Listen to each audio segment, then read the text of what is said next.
macam-macam, cuma dihitung-hitung aja. Tapi untuk yang di SMA, nanti cara penghitungan menentukan banyak uang sampel, banyak kejadiannya itu pakai kaidah pencacahan. Di mana kaidah pencacahan itu ada 3 jenis. Ada yang disebut dengan aturan perkalian, ada yang disebut dengan permutasi, dan ada yang disebut dengan kombinasi. Aturan perkalian, permutasi, kombinasi itu merupakan kaidah pencacahan yang digunakan untuk menentukan nanti banyaknya sampel, banyaknya percobaan, atau banyaknya kejadian, sehingga nanti bisa menghitung peluangnya. Nah, untuk hari ini kita akan masuk ke materinya dulu. Minggu depan juga masih tentang ini di latihan soalnya. Yang berikutnya nanti akan belajar yang disebut dengan binomial Newton. Newton ini nama penemunya. Binomial ini terdiri dari 2 suku kata, bi dan nomial. Bi itu 2, nomial itu suku. Jadi ini 2 suku. 2 suku itu maksudnya ada nanti suku yang pertama misalnya X, suku yang kedua Y. Kayak 2 variabel. Yang terakhir nanti akan belajar tentang peluang kejadian majemuk. Udah dicatatnya? Nggak usah difoto, dicatat aja ya. Pencacahannya. Jadi kaidah pencacahan itu definisinya kayak gini ya.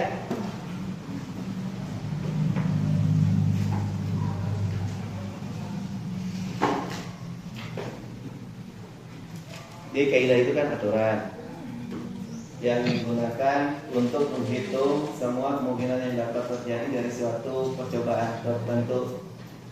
Perkalian itu definisinya gini. Jika suatu operasinya ada 2 tahap. Tahap pertama dapat dilakukan dengan M cara berbeda.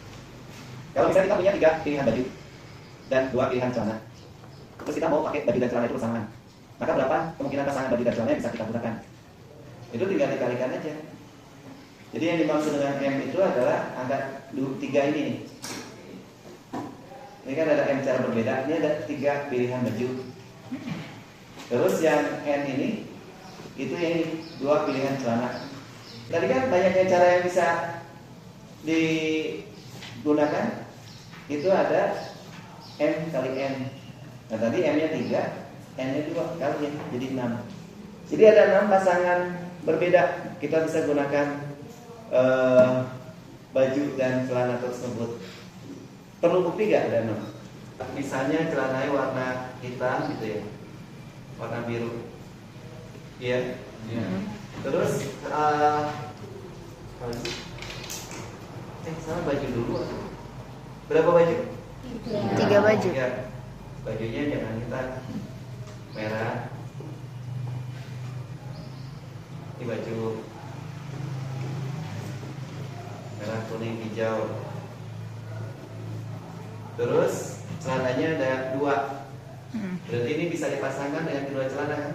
Misalnya celananya biru sama putih, gitu. Ya. Berarti ini juga sama dong. Ya, Bisa biru. dipasangkan pakai celana biru atau Putih. jadi juga sama, biru atau Putih. ada kemungkinan yang lain nggak? Enggak kan? Jadi ini kalau kita tulis ini celana merah, baju merah, celana biru. Ini baju merah, celana putih. Ini baju kuning, celana biru. Ini baju kuning, Celana celana putih. putih. Ini baju hijau, celana biru. Ini baju hijau, celana putih. Ada berapa? 6. Sama kayak ini. Sama. Nah, di soal sih tidak melulu ditanya apa saja gitu, 6-nya nggak harus. Yang penting dapat 6. Jadi ada beberapa soal yang minta apa saja. Kebanyakan cuma nanya 6-nya aja. Nah, untuk belajar permutasi dan kombinasi, kalian harus belajar dulu yang disebut dengan notasi faktorial. Di mana notasi faktorial itu dilambangkan atau dinotasikan seperti ini nih. Ini N, ini bacanya faktorial. Jadi dalam matematika tanda seru itu dibacanya faktorial. Paham? Artinya N faktorial itu adalah perkalian mulai dari si N-nya sampai terus semakin ke kanan itu semakin berkurang 1 poin sampai ujungnya dikali angka 1. Berapapun n-nya, dengan catatan n-nya harus bilangan cecak. Perkalian mulai dari n, terus semakin ke kanan semakin berkurang 1 sampai ujungnya dikalikan angka 1. Ngerti nggak? Ngerti. Ngerti? Misalnya, bentar. Nah ini biasa ya. Sorry, ini biasa sih. Tapi kalau ada n faktor, kalau ada 0 faktorial itu nilainya dianggap 1 bukan 0. Sorry ya, n-nya bilangan asli. Kalau ada 0 faktorial dianggapnya bernilai sama dengan 1 bukan 0. Paham? Nah misalnya gini, 5 faktorial berarti kan n-nya diganti jadi 5. Berarti penjabarannya jadi gimana? 5 kali 4 kali 3 kali 3 terus kali 2 kali 1 gitu betul. Nah kalau hasilnya tinggal kaliin aja, hasilnya 120. Paham nggak? Gampang kan? Tinggal kaliin sampai berkurang 1 terus sampai kalau sampai 1 ya sampai 1. Nah penulisan n faktorial selain dikalikan sampai ketemu angka 1, boleh juga motong di sini nih sampai n-2. Jadi n faktorial itu kalau mau dipotong sampai n-2 berarti n-nya ditulis, n-1 ditulis, n-2 juga ditulis, lalu akhiri dengan tanda notasi faktorial lagi, dengan notasi faktorial yang tandain. Belakangnya tambahin. Kalau 5 faktorial, kalau mau dituliskan sampai 4 itu boleh-boleh saja. Berarti 5 terus dikali 4 kasih faktorial belakang 4-nya. Nah terus kalau misalnya mau dipotongnya sampai n-1 doang, berarti boleh juga kayak gini, n dikali n-1 faktorial. Ngerti ya? Karena di beberapa soal penulisan ini tidak melulu ke sini. Bisa saja ini tuh tulisannya sampai sini atau sampai situ. Jadi mau berhenti di mana? Kalau mau berhenti di n-3 boleh nggak? Boleh. Berarti nanti n faktorial sama dengan n dikali n-1 dikali n-2 dikali n-3 faktorial. Selalu akhiri dengan faktorial kalau mau potong. Tapi kalau nggak mau potong sampai angka 1 nggak perlu. Karena 1 faktorial samanya dengan angka 1. Jelas? Yang kayak 5 faktorial bisa ditulis sampai sini doang kan? Bisa. Gitu. Nah, penggunaannya bisa motong sampai sini atau sini. Misalnya mau mencari ini 100 faktorial, kalau dibagi 99 faktorial berapa hasilnya?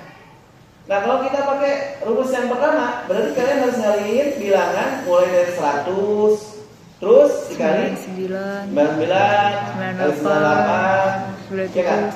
Mungkin angka satunya berujungnya di sini nih. Kalau diterusin kali sampai sini. Iya nggak? Iya. Demikian juga 99 faktorial. Kalau dijabarkan kayak ini berarti 99 kali 98 kali 97 kali 96. Tipe panulisnya nggak muat, tembus ke tembok sini, tembusnya di sini. Makanya kalian harus bisa motong kayak gini. Jadi gimana kalau mau motong? Dijabarin. Yang mana yang dijabarin? 100 Kali 99 faktorial. Oh. Kali 99 faktorial. Oke, jadi yang dijabarin yang atasnya yang lebih besar. Si 100 faktorial jabarkan jadi 100 kali 99 faktorial. Bener kan? Iya. Mama diamin aja. Tujuannya apa? Biar sama kayak atas, tinggal dibagi, tinggal dicoret, bilangin aja. 99 faktorial per 99 faktorial kan 1 kali 100 hasilnya adalah 100. Jadi hasil 100 faktorial dibagi 99 faktorial itu adalah 100. Begitu. Paham? Dan tulisasi itu adalah banyaknya cara untuk membuat susunan R unsur dari N unsur yang tersedia dengan memperhatikan urutan. Itu definisinya. Yang mau menyusun huruf-huruf pada kata matematika. Menyusun huruf-hurufnya pada kata matematika. Susunannya berapa? M. Oh. Kata pertamanya. Kata. Kata pertamanya apa? Matematika. Itu masuk kata, Bu. Matematika. Matematika satu susunan. Berikutnya bisa apa? Tema. Tematika gitu. Ya enggak? Iya. Tematika bisa? Bisa. Ya, kan tidak harus bermakna. Iya. Tadi tidak harus bermakna ya kan enggak? Oh, susunannya huruf pada kata matematika. Ya. Nah, susunan pertama matematika, susunan kedua matematika, tiga mate itu, Ya, benar nggak? benar. Ngerti? Ngerti. Nah, Oh. itu yang maksud dengan permutasi tuh. Tadi matematika satu susunan, Mm-mm. terus tematika dua, terus apa lagi tadi? Tema aja. Tema aja nggak bisa kan? Loh, Tematik. Harus pada kata matematika berarti disusun semua dong. Matematika. Diulang-ulang. Matematika bisa. Matika. Iya. Kan ada tanya. Matika teh bisa. Oh. Iya. Misalnya kalian mau nyusun huruf pada kata mata. Susunan pertama mata kan? ya. Susunan kedua Tamat. Apa? Tamat. Sama boleh. Atam. Bentar. Nah, masih ada lagi kan? Ada lain-lain? Nah, ini baru 3 susunan kan?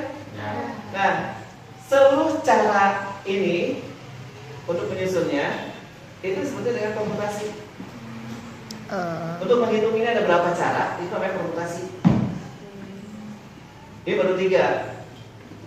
Nah, kalau pakai cara seperti ini susah, lama ngerjainnya, ya nggak? Nah, kita gunakan nanti rumus permutasi. Paham? Supaya mencari tahu ada berapa keseluruhannya. Ini kan baru 3. Oke? Kalau nanti pakai permutasi itu jadinya ada 12. Ada 12 semuanya ini. Nah, supaya tahu belajar dulu. Supaya tahu dari mana 12 belajar dulu ininya. Teorinya. Jadi sekarang udah paham permutasi itu apa? Udah. Banyaknya cara untuk membuat susunan dan R unsur itu berarti berapa unsur? Berapa huruf? 4. Jadi banyak cara untuk menyusun, untuk membuat susunan 4 unsur atau 4 huruf dari berapa huruf yang ada? 4 juga. Dari 4 huruf yang tersedia dengan memperhatikan urutan. Dia memperhatikan urutan kan? Mata. Berikutnya sama beda arti kan? Beda. Nah, karena pas urutannya berbeda itu beda arti, berarti itu permutasi. Nanti ada lagi, satu lagi, urutannya tidak diperhatikan. Itu namanya kombinasi. Tapi sebelum ke kombinasi, kita belajar permutasi dulu karena ada beberapa jenis permutasi. Yang pertama, permutasi biasa atau permutasi dengan unsur yang berbeda disebutnya. Nah, ini nggak termasuk permutasi dengan unsur yang berbeda. Kenapa? Ya, mengganggu konsentrasi ya, berisi kakinya. Ini permutasi dengan unsur yang berbeda itu kata mata itu tidak termasuk. Kenapa? Karena ada unsur yang sama. Huruf apa? A. Unsur itu hurufnya berapa? Unsur itu hurufnya di situ. Kan ini permutasi yang pertama itu permutasi dengan unsur yang berbeda. Nah, kalau ini masuknya nanti permutasi dengan unsur yang sama karena ada huruf yang sama, itu huruf A. Itu maksudnya nanti ke permutasi yang kedua. Kalau permutasi yang dengan unsur berbeda itu misalnya pada kata apa? Ya gampang, mati. Nah, itu mati itu pakai, kita mau menyusun huruf-huruf pada kata mati, berarti pakai ini rumusnya, permutasi dengan unsur berbeda. Di mana lambangnya itu bisa dituliskan kayak gini. Karena permutasi berarti lambangnya huruf P kapital ya, jangan P kecil. Terus di depannya ini nilai N, ini boleh nilai N di sini. Penulisannya boleh di sini, boleh di atas sini, atau boleh juga dalam huruf kayak gini. Jadi kalau dirumuskan, rumus ini dibacanya permutasi R dari N.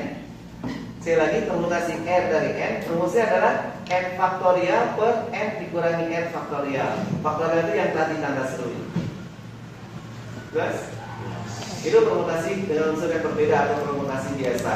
Yang kedua, permutasi dengan unsur yang sama. Kenapa disebut dibedakan kayak ini? Karena hurufnya ada yang sama. Misalnya tadi pada kata mata ada 2 huruf A di situ sama. Nah, rumus permutasi dengan unsur yang sama beda lagi. Itu kayak gini. P permutasi KLM dari N. N itu jumlah huruf semuanya. Ada berapa ini? 4. 4. Lalu K atau L atau M itu huruf yang samanya. Dan tidak selalu K-nya ada, L-nya ada, M-nya ada lengkap kayak gini. Bisa aja cuma ada K-nya doang. Kayak gini, di sini ada K-nya doang. Kenapa? Karena jumlah huruf yang sama cuma huruf A doang. Ada berapa? 2. Jadi nanti K-nya 2. L-nya nggak usah ditulis, M-nya nggak usah ditulis. Berarti nanti di sini jadi berapa? Kalau di sini 4, di sini 2. Di sini jadi apa? 4 Atasnya berapa? 4 faktorial per 2 faktorial. 2 faktorial yang bawah dari mana? A. Huruf A-nya ada 2. Iya. Ya. Paham? Tapi ada contoh lagi sih. Ini aja teori dulu. Nah, permutasi yang ketiga itu permutasi siklis. Kenapa disebutnya permutasi siklis? Ketika disusunnya itu membuat lingkaran, melingkar. Membuat kurva tertutup, bisa melingkar lingkaran, bisa persegi panjang. Pokoknya ketika disusunnya menutup gitu, itu masuknya permutasi siklis. Nah, permutasi siklis itu rumusnya adalah PS sama dengan N dikurangi 1 faktorial. N-nya itu yang mau disusunnya ada berapa? Jelas? Contoh permutasi siklis itu misalnya mau menyusun buku di atas meja bundar. Jadi susunannya harus ikuti permukaan mejanya. Berarti nanti akan membentuk lingkaran. Nanti masuknya ke permutasi siklis. Lalu kalau misalnya mau menyusun 5 buku di atas meja bundar, N-nya berapa? 5. N-nya nggak ada kalau di siklis. Berarti tinggal di sini 5 kurangi 1 faktorial. Gitu. Catat dulu ya. Ya.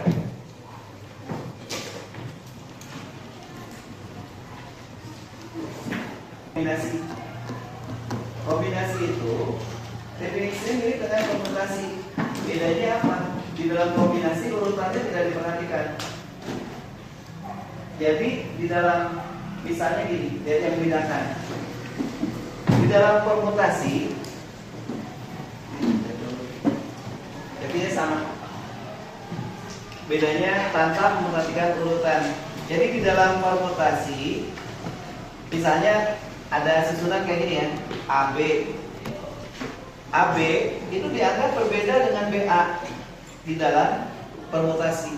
Jadi ada 2 susunan di dalam permutasi. Ini satu susunan, ini satu susunan. Kenapa ini beda? Karena kalau kalian perhatikan A di sini sebagai urutan keberapa? Pertama. B-nya Kedua. Permutanan.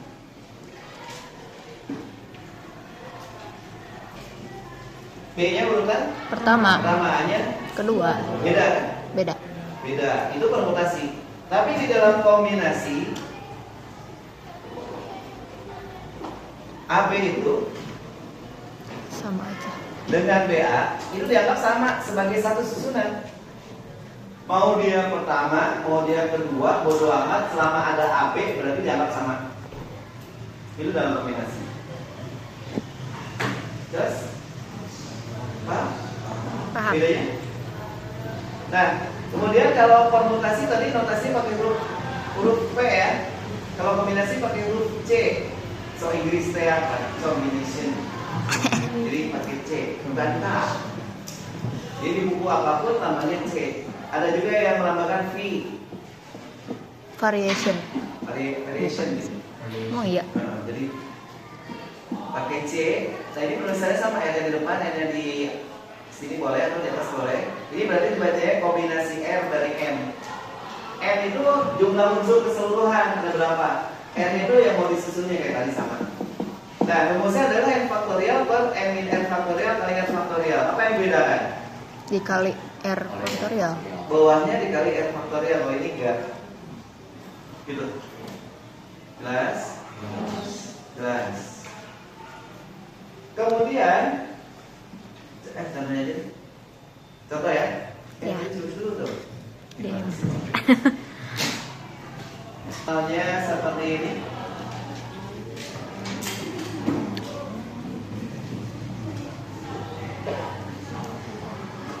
Kalian akan melakukan perjalanan dari kantor A ke kantor C melalui kantor Ke B dulu. ke B dulu, Ya. lalu dari B ke C. A. Diketahui bahwa dari kantor A ke kantor B dapat ditempuh dengan 3 jalur. Mm-mm. Jadi bisa jalur yang mana tuh mau dipilihnya, jalur 1, jalur 2, jalur 3. Mm-mm. Terus dari kantor B ke kantor C bisa ditempuh dengan 2 cara atau jalur. Berapa banyak cara perjalanan yang dapat ditempuh Maya? 6. Berapa? 6. Bukan agak ragu-ragu. Berapa? 6. Nah, dari mana 6? Dari 3 kali. Ya, tinggal dikalikan pakai aturan perkalian. Ya. Pertama kan dengan 3 jalur berarti 3. Kedua dengan 2 jalur berarti 2. 3 kali 2. Jadi 6. kayak gitu aja. Paham? Paham. Paham. Karena ditanyanya ada berapa jalur, sampai situ aja 3 kali 2, 6. 6 cara berbeda. Ini materi apa jadinya? Kain. Aturan perkalian. Iya. Oke, contoh soal berikutnya kayak gini. Berapa banyak bilangan genap? Tahu bilangan genap nggak? Oh. Apa ciri bilangan genap? Bisa dibagi? Harus membagi dulu, susah amat. Misalnya 1.588.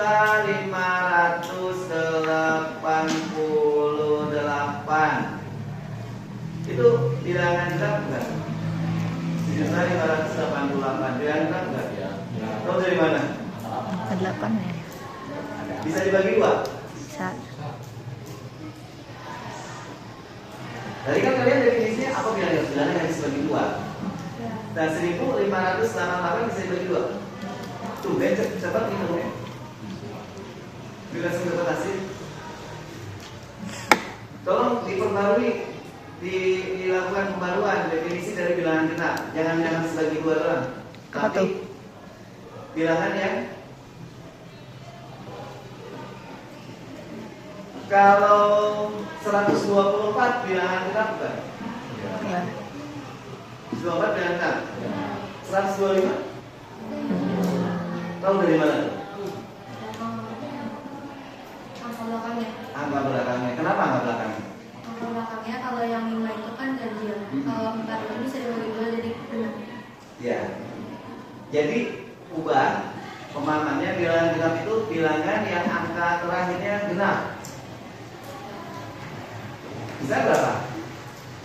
Bisa berapa angka genap? Yang bilangan terakhir yang genap misalnya angka genapnya berapa aja? 2, 4, 6, 8, 10. 10 nggak boleh. Oh. Kalau jangan tadi nomor 2 masuk 2 angka. Nol masuknya nol. Masuk kan nol? Masuk. Jadi 0, 2. Kalau belakangnya angka 0, angka 2, angka 4, angka 6, angka 8. Ya. Berarti itu Genap. Nah di sini berapa banyak bilangan genap yang terdiri dari 3 angka berbeda? Tahu 3 angka berbeda? Beda-beda angkanya. Mm-mm.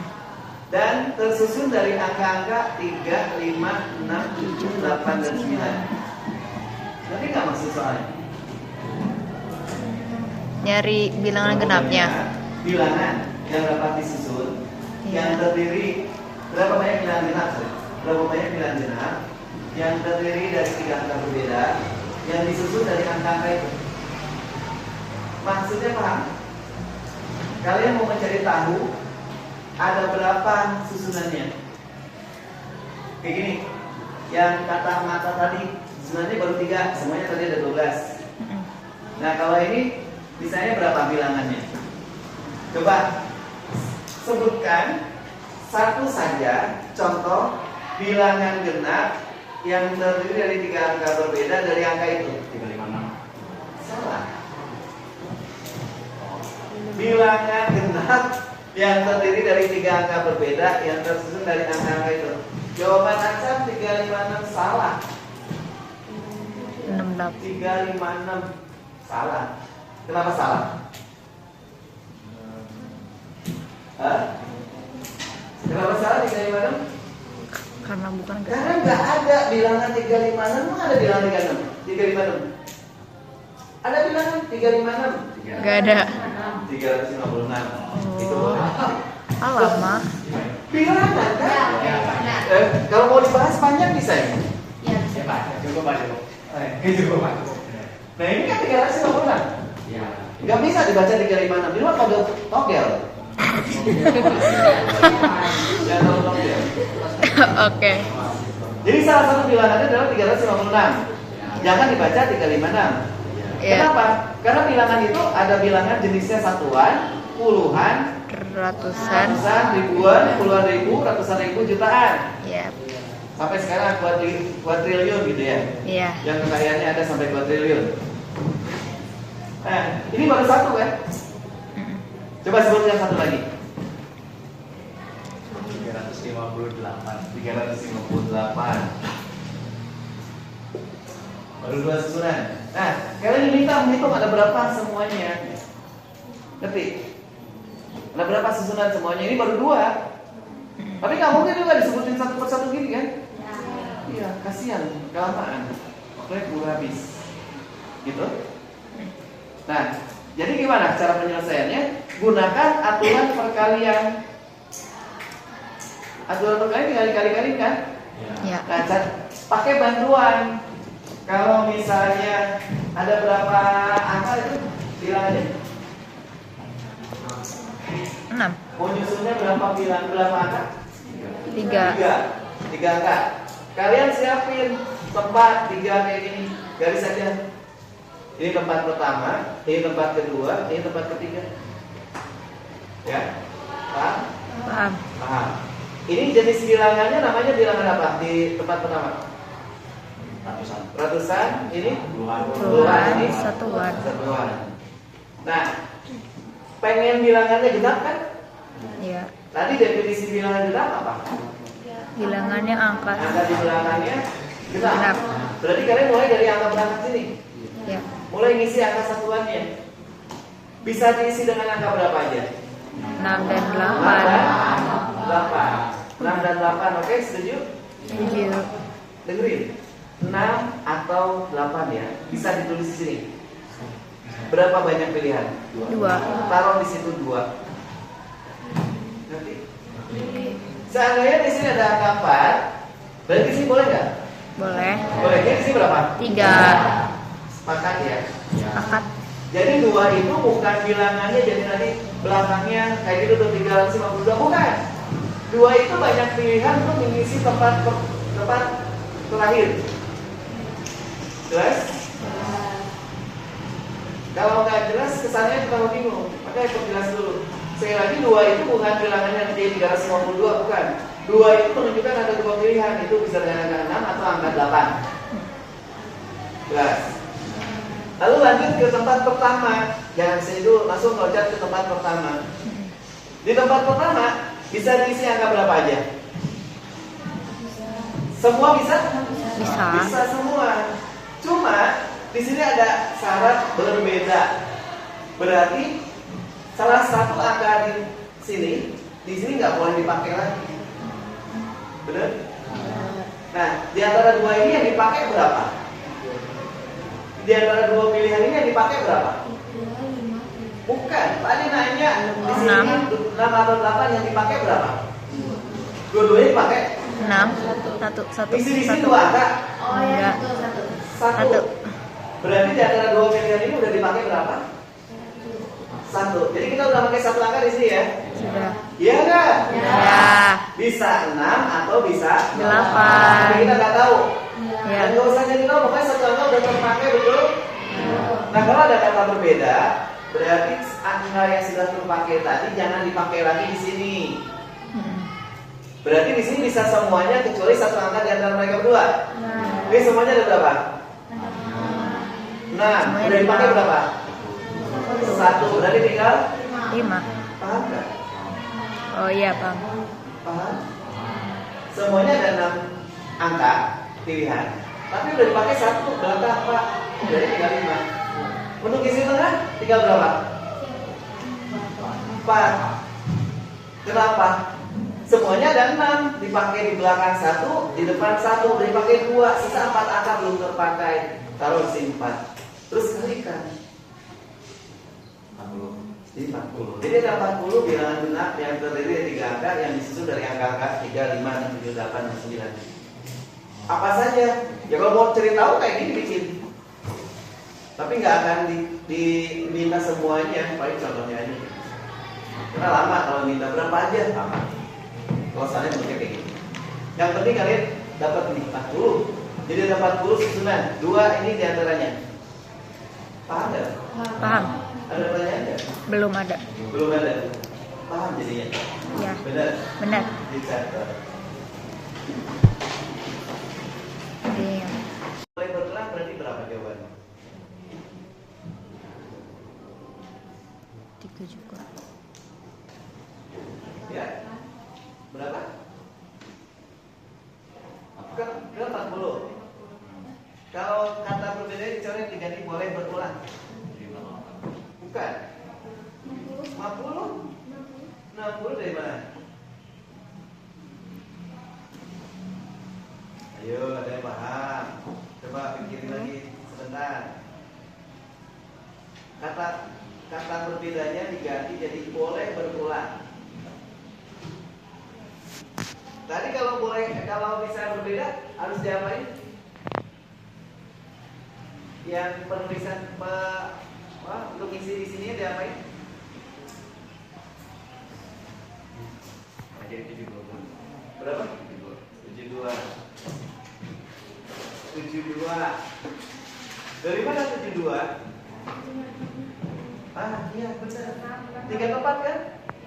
Kan tetap harus genap di sini cuma 6 dan 8 doang, tetap nggak boleh yang lain. Berapa pilihan? 2, tapi yang dipilih 1 kan? Nah, maju di sini kan? Nah, semuanya ada berapa? Perlu berkurang 1 nggak? Enggak, karena boleh ditulis lagi di sini. Masih di sini 6, di sini 6 kaliin 72. Gitu. Nah, soal itu dibegitukan dalam matematika. Tapi konsepnya sama, tetap sediain 3 tempat, ngasih dikaliin, tetap sama konsepnya. Cuman yang bedakan di sininya, ini jadi 6, ini jadi 6. Ngerti nggak? Bibi ngerti? Kenapa jadi 6?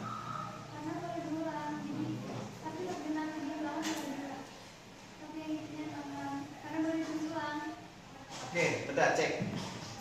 Kalau ini dihapus, di sini berapa Bi? Kok tahu? Dari mana? Oke sih. Berarti benar Pak. Di sini? Di sini? 5 juga. Makasih. Alhamdulillah benar-benar paham.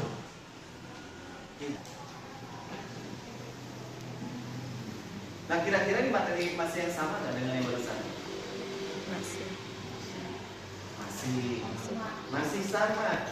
Materi yang mana? Lah, yang barusan aturan perkalian. Maksudnya itu, tapi lidahnya keselipat gitu. Jauh banget aturan perkalian, rumusannya jauh.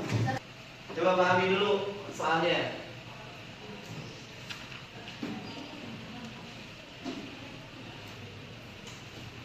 Banyaknya bilangan, tapi kalau antara 2000 dan 6000, 2000 nya nggak masuk, 6000 nggak masuk, itu batas-batasnya nggak masuk.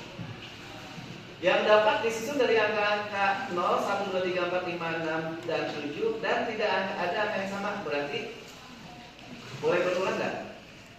Kalau kalimat yang dan tidak ada angka yang sama nggak? Tidak boleh berulang. Jadi kalau udah dipakai, jangan dipakai lagi, buang aja. Itu tidak ada angka yang sama. Ya, jelas? Tadi langkah pertama apa? Siapin tempatnya. Berapa tempat? Kok tahu sih? Kau dari mana ribuan? Antara 2000 dan 6000 itu pasti ribuan kan? Jadi siapin 4 tempat, betul. Jelas? Jelas. Mulainya dari depan apa dari belakang? Belakang. Dari depan atau belakang? Belakang. Weh. Dari mana dong? Dari mana? Dari belakang. Kan pengennya bilangannya antara 2000 dan 6000. Berarti mulai dari depan. Kalau tadi mah kan genap ganjil. ganjil mulai dari belakang. Jadi supaya ketahuan kita ganjil duluan mulai dari belakang. Supaya ketahuan antara 2006 dan 2000 duluan mulai dari depan. Berarti depannya harus diisi dengan angka berapa saja? 2, betul. 2 masuk ya? Meskipun 2000 nggak masuk, tapi bilangannya nggak mungkin jadi 2000 kan? Ya. Karena apa? Karena Nggak boleh angka berulang. Kalau 2000 itu kan 2, 0 berulang 3 kali. Itu nggak boleh. Jadi nggak mungkin terbentuk angka 2000 meskipun depannya 2. Paham? Paham? Berarti 2 masuk ke sini. Setelah itu 3, 4, 5. 6 Enggak, 6. Kalau depannya 6 pasti bilangannya lebih dari 6000. 6000 sekian. Padahal ini kan antara 2000 dan 6000. Berarti 2. 2, 3, 4, 5. Berapa pilihan? 4. 2, 3, 4, 5, 4 pilihan. Paham? Paham. Paham? Paham. Paham ya? Paham. Ra, ini 4 dari mana, Ra? Tepat ke Sebelahnya. Bisa diisi dengan angka berapa aja? Cuma doang? Semua boleh nggak? Boleh. Boleh. Berarti berapa? Jadi berapa? 8. 7. Nah. Emang nggak boleh? Oh. Boleh. Kalau sama. Nah, satu angka udah kepake di sini kan? Oh iya. Kan tadi tidak ada yang kayak sama. Tadi udah dikasih clue-nya, bis pakai buang. Bis pakai buang kayak apa? Iya, Pak. Kalau udah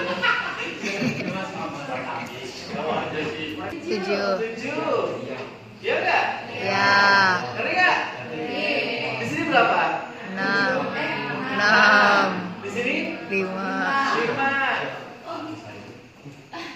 Ini bukan berarti bilangannya kayak gini, bukan berarti ini 4760, bukan. Tapi 4 pilihan, 7 pilihan, 6 pilihan, 5 pilihan. Lalu diapain? Kali. Jadi itulah hasilnya biar nggak lama. Gitu. Jadi ada 840 bilangan antara 2000 dan 6000 yang bisa disusun dari angka-angka 0, 1, 2, 3, 4, 5, 6, dan 7. Gampang? Berapa tempat? 3. Jika nomor antrian tersebut dibentuk dari angka 0, 1, 2, 3 dan tidak mempunyai angka yang sama, berapa banyak cara pilihan nomor antrian yang bisa dibuat? Ini mah bukan bilangan, tapi nomor antrian. Kalau nomor antrian, boleh nggak depannya angka 0? Boleh. Tapi kalau bilangan, depannya angka 0 boleh nggak? Misalnya bilangan ratusan, depannya 0, boleh nggak? Enggak. Nggak boleh, karena kalau depannya 0 jatuhnya bukan ratusan tapi puluhan. Ya nggak? Nah, jadi 0 boleh. Siapin berapa tempat? 3. Oke, udah mulai panas ini. Ternyata pakai komputasi. Caranya ya. Ya nggak apa-apa. Kita pakai ini. Siapin berapa tempat? 3. Gitu. Iya. Di sini bisa diisi dengan angka berapa saja? 0, 1, 2, 3. Ya. Berarti berapa? 4 ya. Betul? Terus tidak mempunyai angka yang sama. Berarti di sini berapa pilih? Di sini berapa tulis? Sini jangan 4, 0, 1, 2, 3. Berapa pilih? 4. 4 ya. Terus di sini berapa? 3. 3. Sini 2. 2. Kali ini kan? Jadi hasilnya 4. 24. Ada 24 antrian. Ada 24 nomor antrian. Ya. Itu diselesaikan dengan aturan perkalian.